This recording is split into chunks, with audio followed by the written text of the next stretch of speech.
on in. I'd like to introduce you to Miss Douglas. Miss Douglas, would each of you introduce yourselves to Miss Douglas? Hi guys. Hi. Talking about steam tables, and we're like, oh, they didn't know anything about it. I'm like, oh gosh. Yeah, we totally need to know that. So these are my hot boxes. This is what keeps your food warm during lunch and during breakfast, okay? And we turn those on usually, you know, an hour before breakfast so they heat up, and we usually don't turn them on until after lunch.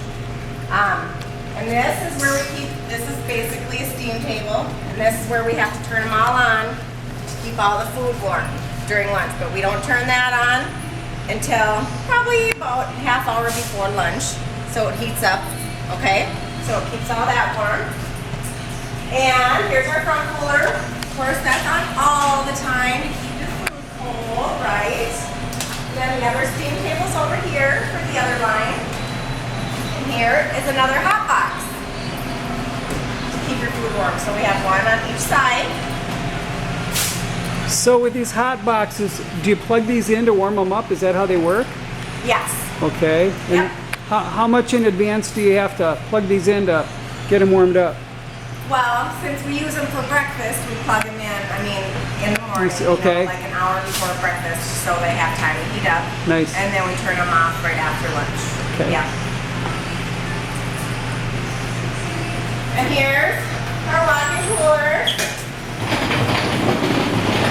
We usually have the lights off at night, so we turn them off when we go. And we try to obviously go in and out as fast as we can. We wait until we can put everything away at once, so we're not opening and shutting. So it sounds like you wait to put everything in at once. You're not going in and out a lot. Right. And that's the Yep. idea of saving energy also? Yep, Time and in. it's the same way with the freezer. When we Yep. get our order in, well, we usually have kind of an assembly line. Yep. And we kind of quick get it in, shut the door, otherwise it gets too warm and it lets all the cold air out.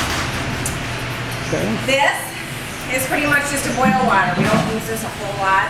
Pretty much just when we do potatoes. We boil the water, then we'll make the potatoes, and then it gets shut off and emptied out. And So that's the main purpose of that unit? That's a potato boiler? well, it boils water. That's all. I mean, they used to use it for a lot more Right. back when, obviously, when they did more. When they did more from cooking. scratch. From scratch, right. Yes. That's- yeah. So otherwise, it takes too much to constantly be boiling water in the steamer. We could Right. do it that way, but Right. you're, boiling Right. little batches, Okay. batches constantly. Yeah. And then this is the steamer. This is what makes, hamburger, your vegetables. Yes, it's steam. I'm not gonna hurt you unless you stand in front of it. So if we were to ask you about energy savings, the fact that you're not using that potato boiler is really a more efficient, you're doing it to save energy, to do things in a more efficient way. Yes, I so you think. can, yep, we just use the water. We just put water in there, what we're gonna use, and then boil it and Yep. get it done. Make Okay. it and be done with it. Okay, And great. here's all of our ovens, and I usually only have those on when we're gonna use them. I just use them for breakfast, and then I shut them off, and I actually only use one or two of them. Usually the two bottom ones never get used. I'd say mainly one gets used most of the time. Top right. Yep. Yep. And we batch cook here, so we don't do a lot at once.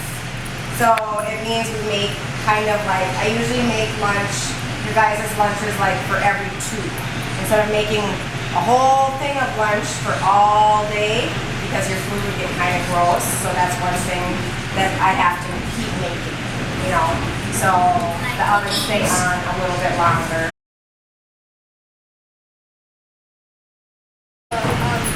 Turn them on prior to. Well, we have to turn them on about 15 minutes before we want to use them, so they heat up to the temperature that we need them. Yep. I mean, I don't have them on now and keep them on until we use them, but I'll probably turn them on about 15 minutes before I start cooking, because it takes about that long to heat up. Do you think there are things that are done in the kitchens today that you wouldn't have done maybe 10 years ago that really is about saving energy and being more efficient? Maybe having things shorter warm-up times, or different use of the coolers, or more lights off, or something like that? Well, I don't know. Yeah. Probably, I mean, just as far as everything being a little bit more efficient. Yeah, I'll bet the obviously, equipment it's is more efficient. Right. Yeah, I Right. think so. Otherwise, yeah, they'd probably have to turn it on. And obviously, if we have, some of the kitchens, if you have older equipment, if you don't keep it up, it takes a lot longer to heat up. Yep. So Yep. they have to So turn those it on things. a lot sooner. And so we try to keep our equipment up to date and in good shape. Pretty much recycle anything that we can here. Yeah, fantastic. I think we fill that bin up out there. It's like usually the recycle bin comes, or the recycle guy comes, and Bill has to go through all of ours in there because it's like this high, and I think it fills it halfway up already. We're trying to get it. Yeah. So they'll come twice, but Oh, not yet. not yet. Okay, Miss Bethany has a question. Yes. So like, what degree is the freezer usually on? Would you say that question louder, please? So like, what degrees is the freezer usually on? Oh. What degrees? It's supposed to stay at 0. Ah. So I would say it ranges usually anywhere between 0 and 5. Yep. Okay. And do you happen to know if these are frost-free freezers? Okay, so they're frost-free. All right. Yep. So then our food doesn't get frostbite. Say it again. So then our food doesn't get frostbite. Actually, it keeps the walls from getting covered with ice, because then it takes a lot of effort to get the ice off the walls. And if the walls get too icy, then actually what happens is the freezer doesn't stay as cold. It seems just the opposite of what it should be, but it's true. Yeah, because the ice acts as an insulator. That's why you have to defrost, when you have a freezer and stuff like that. You have to defrost it